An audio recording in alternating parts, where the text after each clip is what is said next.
It started like any other school day, kids chatting in the hallways, teachers getting ready for their lessons, the usual morning routine. But in an instant, everything changed. The intercom crackled to life, and the principal's voice rang out, but something was off. His tone was tense, rushed. Then, the words no student ever wants to hear. Asterisk, asterisk, this is not a drill. Lockdown. Now. Asterisk, asterisk. For a few moments, nobody moved. It was like time had frozen. Then, all at once, chairs scraped against the floor, backpacks were shoved under desks, and teachers ran to lock doors and turn off the lights. In one classroom, a group of students huddled in a corner, their breathing shallow, their eyes darting toward the door. The hallway, just moments ago filled with laughter, was now eerily silent, except for the distant sound of hurried footsteps. Someone, or something, was out there. One student, a junior named Daniel, squeezed his eyes shut, trying to steady his breathing. His best friend, Mia, sat beside him, gripping his arms so tightly that her nails dug into his skin. Their teacher, Miss Carter, whispered for everyone to stay quiet. But then, asterisk, asterisk, a shadow passed by the door, asterisk, asterisk, the sound of a slow, deliberate knock echoed through the room. Was it a teacher checking the doors, a police officer, or something else entirely? No one dared to move. And then, whoever was outside, asterisk, asterisk, tried the handle, asterisk, asterisk. A quiet gasp escaped from the back of the room. The door was locked, but that didn't stop the figure from asterisk, asterisk, pushing against it, asterisk, asterisk. The door shook slightly. A second passed. Then another. And just as suddenly as it had started, it stopped. The footsteps faded away. Silence. But the tension in the room didn't disappear. Everyone sat frozen, waiting, listening, hoping they wouldn't hear those footsteps return. What happened next would leave everyone in that school with questions they'd never get answers to. And Daniel? He would never step foot in that classroom the same way again. That was just one of the terrifying real-life school lockdown stories we'll be talking about today. Stay tuned, because the next two might be even more chilling. After what felt like forever, Daniel finally allowed himself to breathe. His heart pounded so hard in his chest, he was sure everyone in the room could hear it. Beside him, Mia's grip on his arm hadn't loosened. He could feel her trembling, but neither of them spoke. No one did. The air in the room was thick with fear, the kind that made every second feel like an eternity. Miss Carter stayed crouched near the door, barely breathing. She held her phone in her hand, her knuckles white from gripping it so tightly. But no one dared to check for updates. No one wanted to risk even the dumbest glow of a screen giving away their hiding spot. Daniel's mind raced. He replayed the moment the handle had turned, the way the door shook. Asterisk, asterisk, was out there, asterisk, asterisk. He thought about the possibilities, but none of them made sense. If it was a teacher or a police officer, they would have announced themselves. And if it was a mistake, why had they pressed against the door like that? Why had they tried so hard to get in? A sound from the hallway made everyone tense again. It wasn't footsteps this time. It was something softer. Asterisk, asterisk, scraping, asterisk, asterisk, like someone was dragging something along the lockers. The slow, deliberate noise moved past their door and down the hall, growing fainter until it was gone. Daniel swallowed hard. His hands were clammy, his legs numbed from sitting in the same position for so long. He wanted to whisper to Mia, to ask her if she had heard it too, but he already knew the answer. The look on her face said it all. Time kept passing, but the lockdown wasn't over. No one had come on the intercom to say they were safe. No sirens, no voices outside, just silence, stretching longer and longer. Then, a vibration. Asterisk, asterisk, Miss Carter's phone, asterisk, asterisk. She flinched, glancing down at the screen. For a second, her eyes widened, her face draining of color. Daniel's stomach tightened. He wished he could see what the message said, but she quickly turned the screen away, gripping it even tighter. And then, for the first time since the lockdown had started, Miss Carter broke the silence. Her voice was barely above a whisper. Asterisk asterisk, can no one make a sound? Asterisk asterisk. Something was very, very wrong. Daniel's whole body tensed. Miss Carter's whisper cut through the silence like a knife, making everyone in the room even more afraid to move. He could see the fear in her eyes, the way she clutched her phone like it was the only thing keeping her grounded. Whatever message she had just read, it wasn't good. Mia's grip on his arm tightened again. He didn't look at her, but he could feel her shaking. Every second that passed made the air in the room feel heavier, like they were all waiting for something to happen, something they couldn't see coming. Then, out in the hallway, asterisk asterisk, the scraping sound returned asterisk asterisk, but this time it was closer. It stopped right outside their door.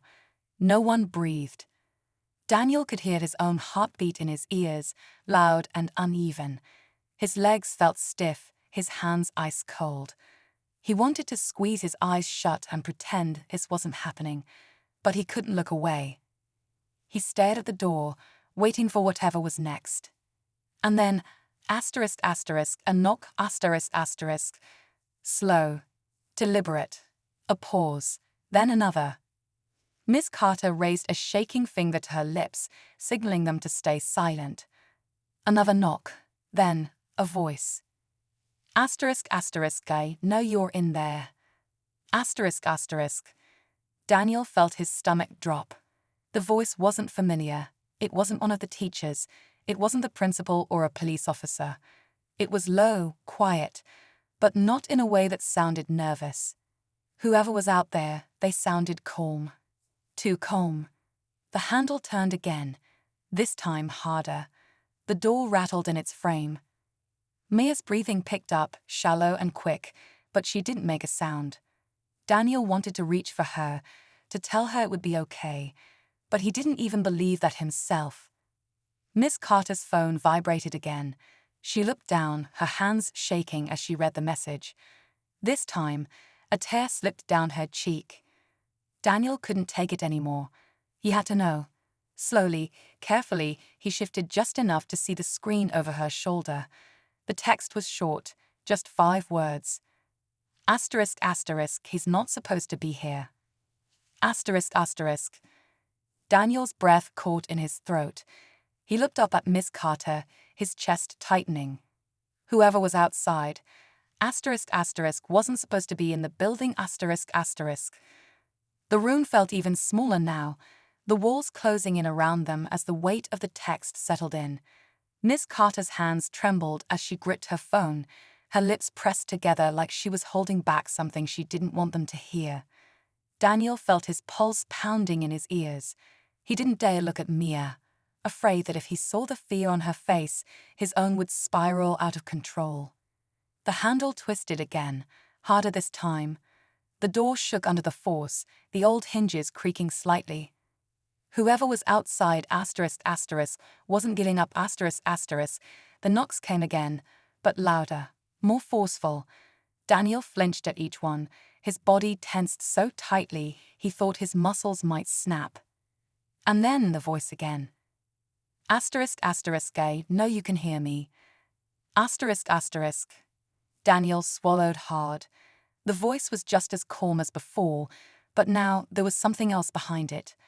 Amusement. Like whoever was out there wasn't in a hurry, like they were enjoying this. Miss Carter slowly lowered her phone and turned to the students. She didn't say anything, but the look in her eyes said it all. Stay still. Stay silent. Asterisk asterisk, do not move, asterisk asterisk. Mia squeezed Daniel's arm, and this time he finally turned to look at her. Her eyes were wide, her chest rising and falling too fast. He knew she wanted to say something, maybe ask him what they were supposed to do. But there were no answers. All they could do was wait. The doorknob, asterisk asterisk, stopped turning, asterisk asterisk. Silence. The worst kind. Every second that passed felt like a lifetime. The tension in the air was unbearable, pressing down on all of them, suffocating. And just when Daniel thought maybe, just maybe, Whoever was out there had left. Asterisk asterisk BNG asterisk asterisk. Something slammed against the door so hard that the entire room shook. A few students gasped, and someone let out a muffled sob. Miss Carter snapped her head toward them, her expression desperate. They had to stay quiet. Another bang. Asterisk asterisk louder asterisk asterisk. Then, suddenly, asterisk asterisk footsteps asterisk asterisk quick, fading down the hall, leaving. Daniel's breath caught in his throat. He didn't know whether to feel relieved or more terrified, because something told him, asterisk asterisk, whoever it was would be back asterisk asterisk. The footsteps faded, but no one dared to move. The room felt frozen in time, everyone trapped in the same shared fear. Daniel could hear someone softly crying in the back of the classroom, muffled by their own hands. Miss Carter clenched her jaw, her whole body still tense, as if she was waiting for something else to happen. For a few long, unbearable minutes, nothing did. Then Daniel noticed something. His skin prickled as he realized the silence outside wasn't asterisk asterisk, just asterisk asterisk silence. It felt off. The kind that didn't feel normal. The kind that felt like someone was asterisk asterisk waiting asterisk asterisk. Mia must have sensed it too, because she barely moved her lips as she whispered, asterisk asterisk, why does it feel like he's still there? Asterisk asterisk. Daniel didn't know how to answer, but his gut told him she was right. Miss Carter's phone vibrated again, barely making a sound, but in the dead quiet, it might as well have been an alarm. She hesitated before looking. Daniel could see her hesitate. Whatever was happening, she already knew it was bad. Her eyes scanned the screen, and Daniel saw her face pale. Her breath came out shaky as she lifted her head. He's inside another classroom. Asterisk asterisk. Daniel's heart nearly stopped. A new wave of fear crashed over him, making his body go rigid. He felt Mia's nails dig into his arm again, and he barely noticed. His mind was already racing, picturing what that meant. Asterisk asterisk someone else was trapped. Someone else was going through this asterisk asterisk, and they had no idea who was behind that door. A scream. Distant, muffled, but asterisk asterisk real asterisk asterisk. Someone somewhere was in trouble. The entire class flinched at the sound. Miss Carter clenched her fists, her face torn between fear and helplessness. There was nothing they could do. They couldn't open the door, couldn't check. They had to stay put. The screen cut off. The silence that followed was worse than the noise. Daniel's breathing turned shallow, his hands clammy. He felt like the walls were closing in. His mind spun with all the possibilities, each one worse than the last. He wanted to believe that maybe, just maybe, asterisk asterisk, whoever it was had gotten away asterisk asterisk. But then the intercom crackled to life. A voice, low, unsteady, came through. Not the principal, not a teacher. Asterisk asterisk someone else asterisk asterisk. Asterisk asterisk, he should have let me in. Asterisk asterisk. The intercom cut out with a sharp pop, leaving behind only thick, suffocating silence. Daniel's breath hitched. His hands clenched into fists, his nails digging into his palms. He turned to Miss Carter, but she was already on her phone, frantically typing. Whatever she was doing, she wasn't telling them. Maybe she didn't even have the words. Then, asterisk asterisk footsteps asterisk asterisk fast, close, coming straight back toward their door. Mia gasped so softly it was barely audible, but Daniel felt her whole body stiffen beside him. The entire class braced as the footsteps skidded to a stop outside. The silence stretched impossibly long.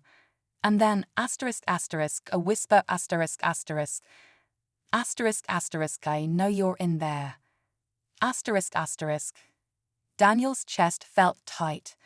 Asterisk asterisk, the voice wasn't coming from the hallway asterisk asterisk. His stomach dropped as he realized Asterisk asterisk. It was coming from the intercom speaker inside their own classroom. Asterisk asterisk. Someone was in the school's main office. Someone had access to the system. Someone had been watching, listening. Miss Carter's face went rigid. She moved fast, crawling toward the intercom panel near the whiteboard, pressing every button she could to shut it off. The speaker crackled again, the voice warping like it was shifting between frequencies. Then, asterisk asterisk, the lock on their door clicked. Asterisk asterisk. Daniel whipped his head toward it, his entire body frozen in fear. The handle turned. Asterisk asterisk, but this time, from the inside. Asterisk asterisk. The door creaked open. Daniel's stomach lurched as the hallway lights spilled in. Miss Carter shot up, rushing toward it, but stopped dead in her tracks. The hallway was asterisk asterisk empty. Asterisk asterisk. No one was standing outside. No shadow, no figure, just the open door, as if it had unlocked itself. No one spoke. No one even breathed. Then came the sirens. A blur of flashing red and blue lights flooded through the windows. The distant sound of a megaphone echoed outside. Asterisk asterisk. This is the police. Everyone remain in lockdown. Asterisk asterisk. Miss Carter rushed to the door and slammed it shut, locking it again. But Daniel could still feel it. Asterisk asterisk. Something was wrong. Asterisk asterisk. And then Mia whispered what he had been too afraid to say. If no one was outside, then who opened the door? Asterisk asterisk. Before Daniel could answer, the intercom crackled one last time. A low chuckle, then just two words. Asterisk asterisk. See you. Asterisk asterisk. And then, static. The intercom cut to silence, leaving only the distant wail of sirens outside. No one moved. No one spoke. It was as if the entire classroom had been swallowed by the weight of what just happened. Daniel's hands felt numb. Mia's breathing was shaky beside him. Miss Carter still stood frozen by the door, her fingers gripping the handle so tightly her knuckles turned white. Then, footsteps. But this time, they weren't coming from the hallway. They were heavier, steadier. Voices followed, sharp commands, radios crackling. Asterisk asterisk. The police were inside. Asterisk asterisk. A firm knock sounded at the door. This is the police. You're safe now. Miss Carter hesitated for only a second before unlocking it. The moment it swung open, officers filled the room, scanning every face, checking that no one was hurt. Daniel had never felt so relieved to see a uniform in his life. They were led out in small groups, past classrooms of terrified students, past shattered silence that still hung thick in the air. As Daniel stepped into the hallway, he expected to see asterisk asterisk something asterisk asterisk, a sign of who or what had been outside their door, but there was nothing. The school was asterisk asterisk empty. Asterisk asterisk. There was no sign of forced entry, no explanation for how the intercom had been hijacked, and no trace of the person who had spoken through it. The police searched every room, every hallway, every possible exit, and yet, asterisk asterisk whoever it was, they were gone. Asterisk asterisk.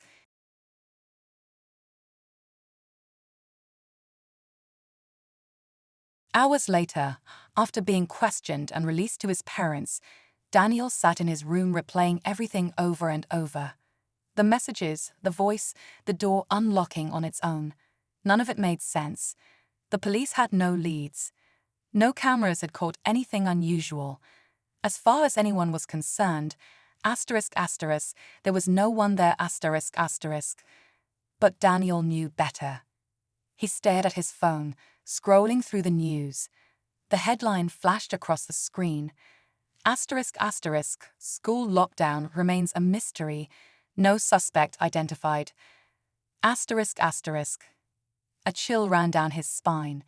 He thought about the last thing they had heard before the intercom went dead. Asterisk asterisk, see you asterisk asterisk. He didn't know when. He didn't know how. But deep down, he had a terrible feeling. Asterisk asterisk, whoever it was, This wasn't over ***.